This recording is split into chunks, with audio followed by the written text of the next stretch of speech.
Brady, Quinn back in here. Pete, who had the tougher road to the Super Bowl in your opinion? Was it the Bengals, and we just saw that road, all really tough, tight games, or the Rams, who had to go to the defending champions and knock off Tom Brady?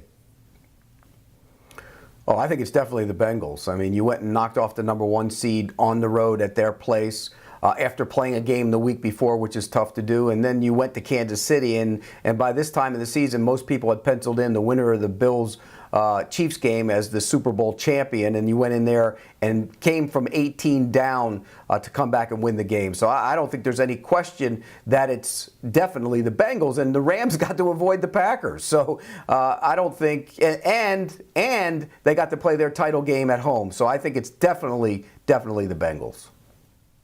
I'm on the other side of this one. I mean, let's just take, for example, looking at who they beat the first couple of rounds.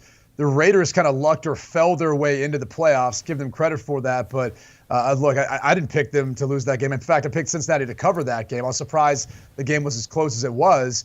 Then they go on the road to beat a Tennessee Titans team that was probably the worst 1 seed we've seen for quite some time. And I know that game was close given how many times Joe Burrow got sacked. But the reality is they weren't the best team in the AFC coming into the playoffs. They probably weren't the second best team. And now that we know for sure they weren't the third best team. So I think you'd put Buffalo and KC both ahead of the Tennessee Titans. So I don't really give much credit for that win.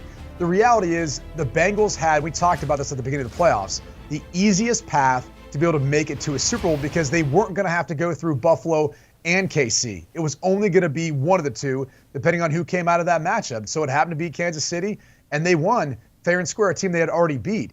You look back, though, at the Rams, and at one, they beat the Arizona Cardinals, who at one point we thought was maybe the best team. I know Pete had them the #1 in his power rankings at least once, twice, maybe 3 weeks this season. They had to go through the Cardinals to get through them. Then they go to not just, one of the best teams in the NFL, the defending Super Bowl champs on the road to win. And then they have to play another away game in their home stadium because they can't seem to get fans there. So you got 70% 49ers fans, a team that they haven't beaten, 3 years? I'm sorry, Pete. You're dead wrong. The Rams had a more difficult path. Wait a second. Arizona was a shell of itself by the end of the year. They were awful. And then you talk about you're home. You're in your home building for the championship game. It's a lot tougher to go to Arrowhead and win in the title game. All right, come on, Brady. No, you can't be that naive. They don't have any home games. And how many weeks did you have the Arizona Cardinals as #1 in your power rankings this year? 3, 4? How many times? That was early in the season. They folded up like you did yesterday with your picks. They were done. They were 10-2. Is 12 weeks, 13 weeks in the season? Is that all of a sudden, is that too late in the season for you when you might have had #1?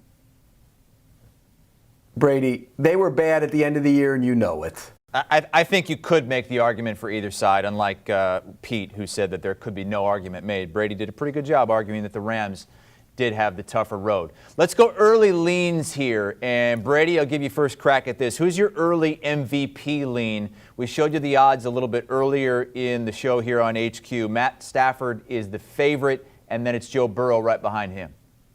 Yeah, I mean, look, I'm going with the guys who played the best football so far in the postseason, and that's Joe Burrow. So, easy one for me. There's 3 rules in life, right? Death, taxes, and not betting against Tom Brady. Well, look, if Tom Brady's retired, Joe Burrow slides into his place. So I'm going to go ahead and put my money on Joe Burrow. I'm with you, Brady. I'm putting it on Joe Burrow as well, although looking at those chase odds, because look, the quarterback usually wins the MVP, but looking at those chase odds at plus 1,200, my God, you could get a payout there. So I'd probably sprinkle a little on Chase, but I'm picking Joe Burrow. Do you want a sports network that delivers everything that matters about the game? The highlights, the picks, the instant analysis, no yelling, no fake debates, no politics. Hit the subscribe button and never miss a moment.